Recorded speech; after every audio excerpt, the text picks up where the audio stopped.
Kash Patel, once a name whispered through the inner circles of influence, was struck down by a shattering decree, a staggering $500 million penalty. No trial worthy of its name. No voice granted in his defense. No moment to plead his case. The judgment descended from a bench expecting silence, believing Patel would yield, head bowed. But what followed defied every expectation. Patel did not merely resist, he unearthed a secret buried deep within the machinery of government, a treacherous scheme cloaked for years beneath bureaucracy and silence. The system, corroded at its core, was laid bare. Even the judge, the very man who delivered the sentence, wept as truth emerged, undeniable and devastating. There were no cries of outrage, no raised fists, just the raw weight of truth, backed by unflinching evidence, spoken by a man who understood that silence bore a price far greater than defiance. And then came a question, one that echoed across a shaken nation: if this could befall Kash Patel, once director of the FBI, who among us can still cling to the illusion of justice? That courtroom reckoning was not just a verdict, it was a fissure torn through the edifice of power, the first tremor of an empire built on deception beginning to fall. Before we journey into the full account, share where you're watching from and hit subscribe so you don't miss the stories that follow. It all began on a frigid dawn in the federal courthouse of St. Albans. The halls buzzed with electricity, tension thick enough to feel in your lungs. Every seat taken, corridors choked with reporters, lenses, murmurs, all bracing for a spectacle that would make history. This was no ordinary scandal. This was the reckoning of a man who had dared to challenge authority, to defy the script, to call power by its name. The murmuring stilled when the grand oak doors creaked open. Judge James Smith entered, black robes sweeping the floor, each footfall deliberate, his eyes sharp as frostbitten steel, his mouth a locked vault. No glance at the press. No gesture to the gallery. Just the slow, heavy presence of law incarnate ascending to the bench, draped in the burden of a fractured justice system. And in that instant, St. Albans held its breath. At the defense table, Kash Patel sat upright, hands folded, gaze fixed with unwavering defiance on the judge's seat. His suit, a modest gray, carried no flash, but the man within it radiated gravity. Not a flinch, not a tremor, as Judge Ellis lifted the gavel, adjusted his glasses, and began. The courtroom leaned in. The world paused. The gavel fell, a single strike, like thunder from a clear sky. This court finds the defendant, Director Kash Patel, culpable of deliberate misrepresentation to federal authorities and unlawful diversion of funds from the National Integrity Reform Initiative, a classified counterintelligence oversight program. The breach is severe. The harm profound. Accordingly, the court levies a civil fine of $500 million to be fulfilled within 90 days. Silence. And then gasps, scattered but sharp. A wave of disbelief crashed across the room. Heads turned. Eyes darted. $500 million, a figure ungraspable, larger than the annual budgets of nations. Flashes burst like staccato lightning. Pens scraped paper with frantic urgency. Even the court stenographer faltered for a moment, hands suspended in shock. But Kash Patel remained motionless. Solid. His breath, slow and steady, was the only sign of the storm within. He cast a brief glance at his counsel and gave a slight nod, not of surrender, but of intention. The nod of a man not yet finished. His eyes spoke plainly, this is not the end. Judge Ellis's expression did not waver. He struck the gavel again, a final crack, and called for recess. But the echoes of that strike had already broken beyond the courthouse walls. To the world, it seemed a hero had fallen, or perhaps they only thought so. Before the badge, before the headlines, Kash Patel had walked courtrooms alone, armed with a coffee from a roadside diner and a stack of notes. A former prosecutor at the Justice Ministry, he rose not by pedigree but by persistence, by principle, by raw clarity of purpose. His memory held moments etched in fire. Once, years before, he sprinted the final blocks to a televised legal panel after his car sputtered to a stop. He arrived with seconds to spare and dismantled his opponent with a composure so fierce he was dubbed a storm in a suit. The moniker followed him. So did its burden. He didn't rise by favors or galas. He rose by taking on what others wouldn't, deep-rooted abuses in intelligence circles, shadows cast by unchecked power. His voice wasn't cultivated at cocktail parties but forged on podiums where he called out corruption by name, what he often branded the hidden state. His appointment as FBI director didn't emerge from the system's favor but from its refusal to ignore him. The courtroom thought the penalty would crush him, that he'd crumble beneath its weight. But they didn't know the man who once quoted Reagan with steel in his voice before a panel set to dismantle him, or the one who kept a single, dog-eared memo about the deep state pinned beside his desk. They hadn't seen the warrior prepared to lose every possession, except his honor. The press descended like a cloud of carrion birds, each circling for the most lurid headline. Stories were crafted long before the proceedings began. Conservative icon unmasked, power corrupted, the fall of a patriot. On the airwaves outside, pundits predicted the swift demise of Kash Patel's political legacy. Inside the courtroom, venomous whispers spread. He's finished. Arrogant. Dirty, just like the others. But none of them knew the real story. Enter John Williams, the federal prosecutor known more for flair than fairness. With his designer suit, calculated smirk, and a cadence polished by ambition, he played the role of righteous avenger with unnerving ease. To the outside world, he was the people's crusader, poised to strike down yet another corrupted statesman. He stood across the courtroom like a predator ready to claim his trophy. But what he hadn't yet learned, what no one had, was that his quarry wasn't prey. This hearing wasn't a simple prosecution. It was a carefully laid snare, refined by decades of political gamesmanship. Choose a bold, unyielding conservative, smear them with scandal, then sit back and watch the public applaud their destruction. But this time they had miscalculated. Because Kash Patel hadn't come to plead for mercy. He came to dismantle a lie and to walk out of the ashes unbowed. The chamber hadn't even begun to digest the seismic $500 million judgment when Patel leaned slightly to his left. His expression was unreadable, eyes forward, but his voice, quiet and firm, drifted to his lead counsel Jennifer Brown, like the flick of a match in a tinderbox. "Show them what they don't want to see," he said. His tone as casual as small talk, but loaded with quiet fire. The courtroom microphone, still active from the ruling, caught the words just enough. Jennifer Brown didn't flinch. No gasp, no surprise. Only a fluid motion, calm and deliberate, as she reached beneath the table and withdrew a thick, weathered manila envelope, its corners softened by time. Her every gesture was composed, elegant, not shouting for attention, but commanding it all the same. There was something almost theatrical, not in excess but in precision, as though she were unveiling a long-planned reveal after convincing the audience the act had ended. The press row froze. Laptops stilled mid-keystroke. Pens hovered inches above notepads. The taut atmosphere tightened further. Several heads cocked. Even Judge James Smith, who had not wavered once that morning, shifted forward in his seat, one brow raised, silent but watchful. No words were spoken, but the room understood. Go on. Jennifer rose slowly, brushing down the front of her blazer, then stepped forward with the envelope cradled like scripture. She approached the bench with grace, placing it softly before Judge Ellis. No dramatics, no flair, just quiet, deadly clarity. "Your Honor," she said, her voice calm and sharp. "Before any penalty is enacted, the defense requests permission to submit new evidence. Evidence we contend will change the foundation of this case entirely." Ellis, ever skeptical, narrowed his eyes. "Miss Langston," he replied, measured and low. "This court has already ruled. The time for additional evidence has passed. What could possibly justify this delay?" But Jennifer's poise held.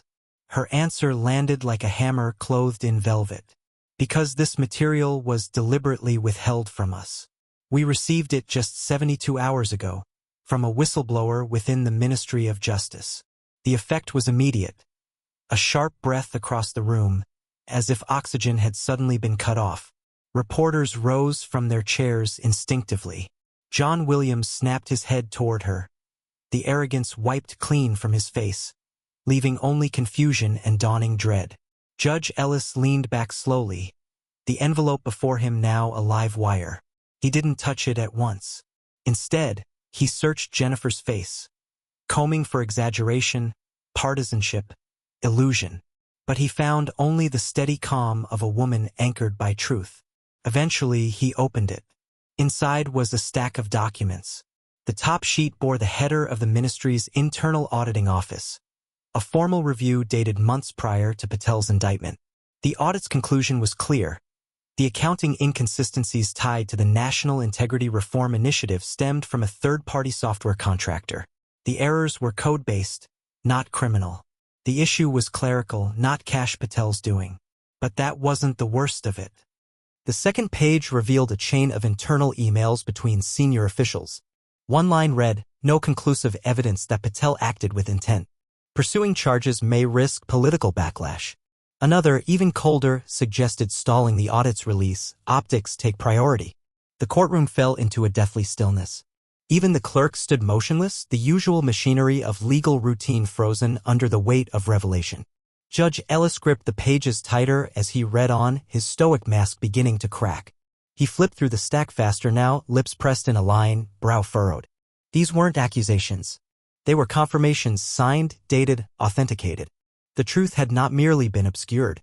It had been sealed away behind high walls and quiet meetings while Cash Patel's name was dragged into ruin. Jennifer stepped back, letting the evidence speak without embellishment. Her work was not to perform. It was to illuminate. Across the room, John Williams looked as though he might vanish where he stood. His team sat paralyzed, eyes staring into nothing. Their case wasn't unraveling. It had vanished, exposed for what it was, a weapon disguised as justice. This wasn't just a betrayal of one man. It was a betrayal of the law itself. Patel had been branded a fraud, a tyrant cloaked in authority, a man who twisted power for gain. But now it was unmistakable. He'd been ensnared by a machine that revered not truth, but control. Cash Patel didn't move. He didn't need to. For the first time since sunrise, he was no longer the one under judgment. It was the system itself that stood accused.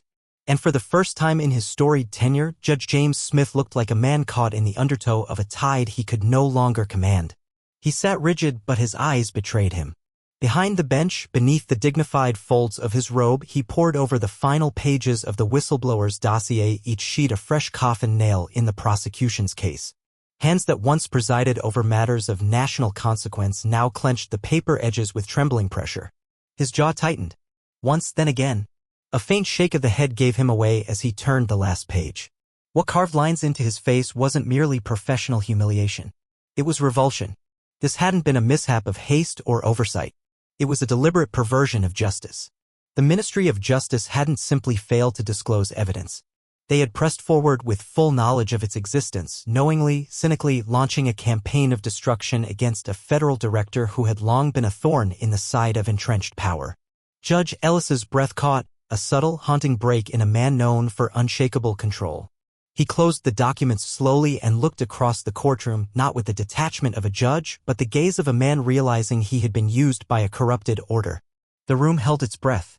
Cash Patel didn't move. His eyes remained forward, calm. This moment no longer belonged to him alone. It was about every silenced voice buried beneath the machinery of unchecked authority. Across the aisle, John Williams was unraveling.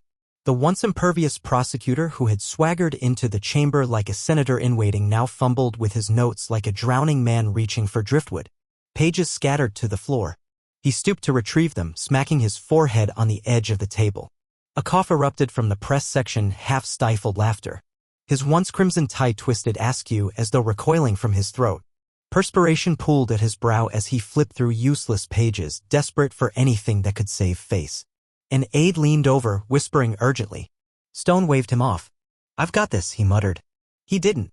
Then came the throat clear, the unmistakable summons of reckoning.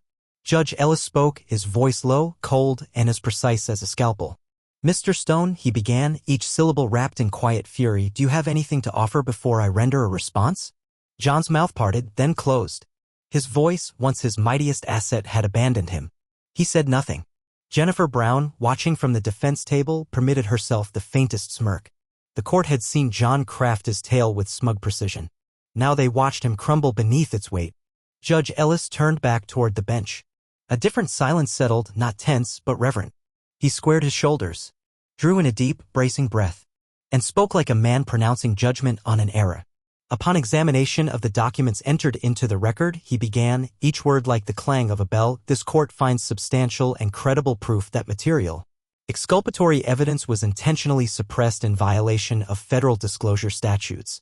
He paused. The pause wasn't theatrical. It was thunder. This concealment does not merely erode the rights of the accused, it tarnishes the sanctity of this courtroom, the institution it serves, and the very meaning of justice. He leaned forward, hands clasped before him. Accordingly, the civil judgment of $500 million against director Kash Patel is hereby vacated with immediate effect. The words detonated through the courtroom. Audibly, a journalist dropped a pen. A gasp echoed from the back row. A voice whispered, incredulous, "Did he just say that?" Yes, he had. In an instant, the space had transformed from a theater of accusation to a cathedral of revelation. And for the first time since the gavel struck that morning, Kash Patel closed his eyes. Not in celebration, not in relief, but in quiet reverence for the fact that truth had finally found breath. But this was not the end. It was ignition. Judge Ellis adjusted his glasses, voice now sharper, blade-like. "This hearing is not concluded," he said, his tone measured but grim. "Because what has been uncovered here today implicates not just the conduct in this case, but the architecture that allowed it." Patel opened his eyes. He met the judge's stare across the courtroom, two men, now bound by the shared recognition of a shattered system. For a heartbeat, time froze.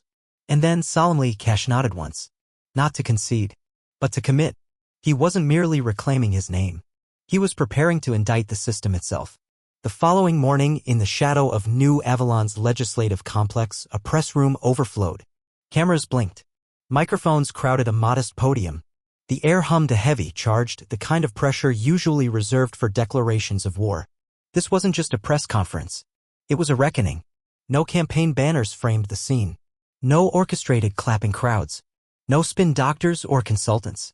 Just Kash Patel standing before an American flag and a plain brass nameplate. Alone. Undiminished. No teleprompter. No speechwriters. No handlers. Only truth. And the fire that hadn't flickered since the moment the gavel struck down the lie. He surveyed the press corps. His voice, when it came, was calm but honed to a lethal edge. "I know what you came to hear," Kash Patel began, his voice steady, unadorned. "You want fury. You want vindication. You expect me to gloat, to revel in being proven right." A few nervous chuckles scattered through the room, not from humor, but from tension. Patel didn't smile. He leaned into the microphone. "But I'm not here to settle scores," he said. "I'm here to spark change." The room hushed. Utterly. "I don't stand before you as a victim," he continued, his voice low but resonant. "And I'm not here as a mere survivor. I stand as proof, living, irrefutable proof, that our justice system, when left unexamined, can be warped. Not by oversight, but by design." He paused, letting the silence carry his point further than volume ever could. Then his eyes swept across the crowded room. "But what we saw in that courtroom, it doesn't have to end with me. It can begin something far greater." Patel inhaled, exhaled. Then he laid out his vision, not with theatrics, not with rehearsed grandeur, but with conviction. A blueprint not for revenge, but restoration. First, he said clearly, mandatory transparency legislation. No more concealed reports. No more "it slipped through the cracks." If evidence can clear someone's name, it must be delivered immediately. A murmur of approval rippled through the crowd. Cameras inched forward. Second, enforceable protections for whistleblowers. No one should be forced to gamble their career for the sake of conscience. Though unnamed, the Justice Ministry informant's presence hung like a silent sentinel in the air, respected, remembered. Third, a cross-partisan judicial accountability board. Truth should not depend on party affiliation. When prosecutors twist the facts, when judges turn a blind eye, when agencies operate with impunity, they must answer. And it must be public. His voice remained soft, but each word struck with weight. This wasn't spectacle. It was a mission. This wasn't about reputation. It was about the nameless, the faceless, the ones crushed without an audience. The room held its breath. Then, as if released by unseen hands, applause broke. One clap. Then another. Then a rising tide. Reporters, aides, even operatives sent to spin the narrative stood, joining the wave. But there was no need for spin. Truth had spoken. And it moved even the jaded. As the noise ebbed, Patel returned to the mic. Just once more. His eyes held not triumph, but resolve. "Justice," he said gently, "should never depend on the volume of your voice or the weight of your wallet." He let the words settle undisturbed. "It should depend on truth. Nothing else." The words rang like a gavel's final strike. Not a soundbite, a summons. In that moment, Kash Patel didn't simply reclaim his name. He redefined what it meant to stand alone while standing for millions. The reverberations from the courtroom reversal struck the Capitol like a thunderclap. Within 72 hours, multiple high-ranking officials at the Ministry of Justice were suspended pending investigation. The media, now awakened, swarmed with headlines that once seemed unthinkable. Justice Ministry concealed evidence, political retaliation confirmed in Patel case, whistleblower disrupts federal prosecution. But perhaps the most shocking twist emerged not from official channels, but from a leaked internal video call. A grainy Zoom recording appeared online and spread like wildfire. In it, a senior ministry lawyer, assuming the call had ended, muttered while sipping coffee. "We had to move on him. If we don't frame the story, Patel's unstoppable by the midterms." A pause. Off-screen, a voice asked, "Wait, are we still live?" 5 seconds of silence. Then darkness. The clip amassed over 18 million views in 48 hours. But the reaction wasn't amused, it was weary bitter. The country, long accustomed to whispers of cover-ups, was now watching one unravel in broad daylight. And this time, it wasn't swept aside. The House Oversight Committee convened emergency hearings. The Inspector General opened a formal criminal probe. For the first time in recent memory, the illusion of invincibility surrounding the federal apparatus began to crack. Even the untouchables were not beyond reach. And then an unexpected voice spoke. Judge James Smith, known for his aloof dignity and habitual refusal to comment beyond his rulings, broke his silence. He had been scheduled to address a constitutional law forum at Albion Law University months before the Patel trial. The agenda was dry, academic, routine, until it wasn't. Standing at the podium without his robe, in a room full of future jurists, Ellis looked almost unfamiliar. Human. Tired. Unmasked. "The law," he said slowly, "is not designed to shield the influential, nor to serve as a weapon for the well-connected. Its purpose is to protect the people, not to silence them." A hush spread. The room was listening. Then, unexpectedly, his voice faltered.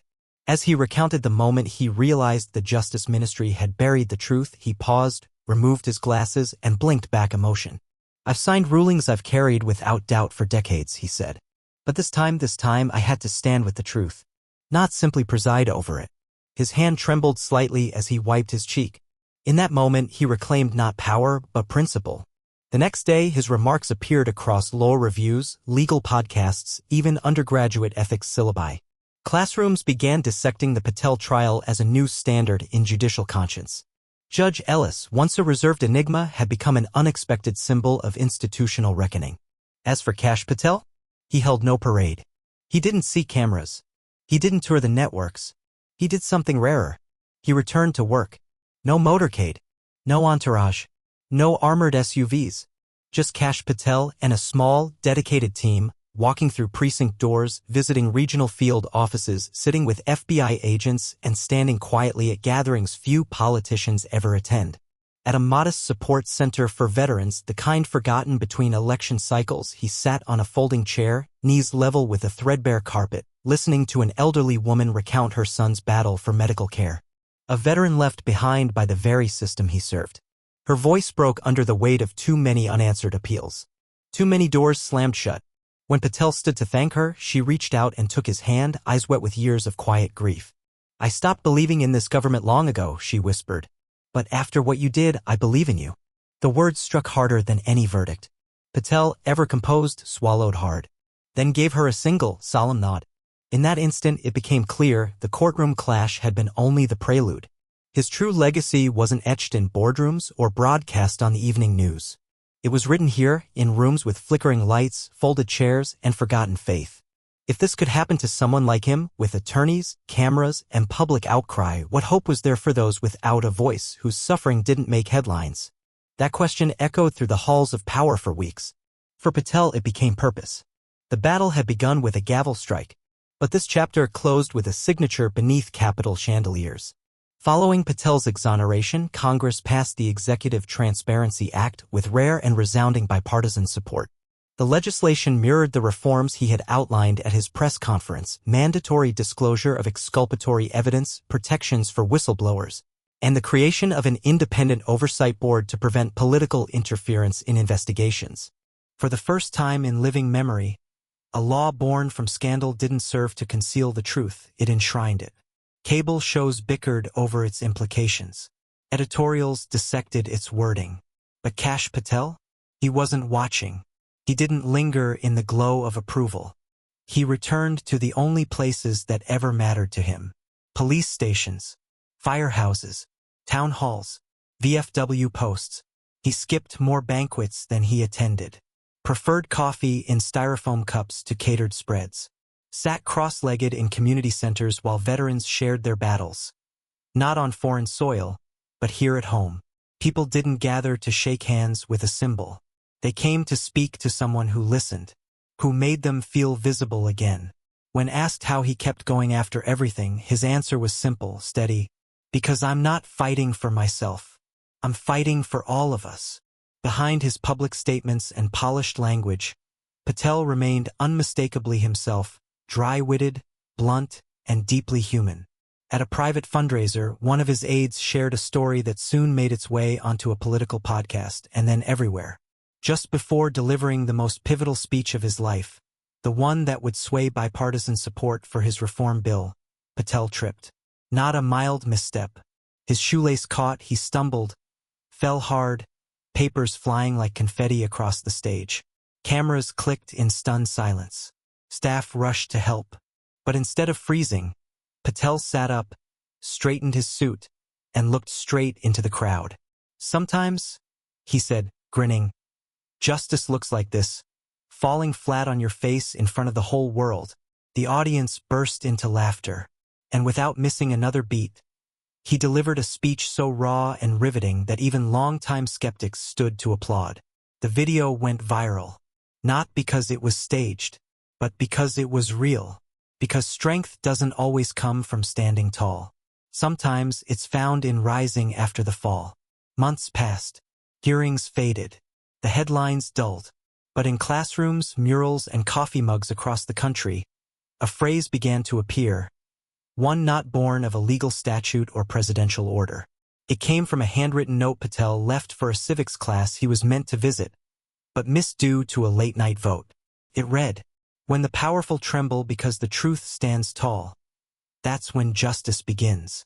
That quiet line, scribbled in haste, captured something more enduring than any soundbite. Not vengeance, not ego, but the calm, unshakable presence of truth. In a world where narratives are bought and spun, where institutions often seek to erase their mistakes before they're exposed, Kash Patel's story reminds us. Truth doesn't need to shout. It only needs someone brave enough to speak it. There may come a moment for every person, sudden or creeping, where injustice knocks, betrayal wounds, or silence seems safer than resistance. But in those moments, Patel's journey stands as a beacon, because silence, when faced with wrong, is complicity, and a single voice, anchored in honesty, can bring a monolith of deception to its knees. He didn't wage war with bitterness. He fought with documentation, with patience, with relentless clarity. And so the message is this: no matter how immense the machinery of power may seem, never underestimate the quiet strength of someone who refuses to bend. One steady voice can light the path for millions. Kash Patel didn't stop after the ruling. He didn't retire into comfort. He kept showing up, to meetings, to grieving families, to officers and outcasts alike. He didn't seek applause. He sought change. His gatherings weren't celebrations. They were conversations about trust, about truth, about reclaiming the country he had sworn to protect, not just in theory but in practice. In one small town, a former agent approached him. His voice was unsteady as he said, "I thought truth was dead in this system, but you gave me hope." Patel, usually composed, incisive, and measured, responded with only a nod and a simple vow. "We'll fix it." His words weren't grand, but they carried the weight of a man who meant them. The ripple of his story extended far beyond Capitol corridors. In lecture halls across the nation, law professors cited his case as a pivotal study in judicial ethics and institutional integrity. Student debates flared over the limits of prosecutorial power. Activist groups took up the call for transparency, holding forums and town halls sparked by Patel's quiet defiance. Online, a movement stirred. The hashtag #TruthStandsTall trended for weeks, accompanied by quotes from his press conference, sound bites from his hearings, and images of him seated on folding chairs beside veterans. Listening, not lecturing. But Patel refused to be swept away by the wave. He never wanted to be a symbol. He wanted to be a spark. Not an icon, a catalyst. He returned, as always, to the work. To satellite FBI offices where junior agents shared fears of political interference. To local gathering spaces where working-class Americans told stories of betrayal by a system meant to protect them. To places where people felt invisible and finally seen.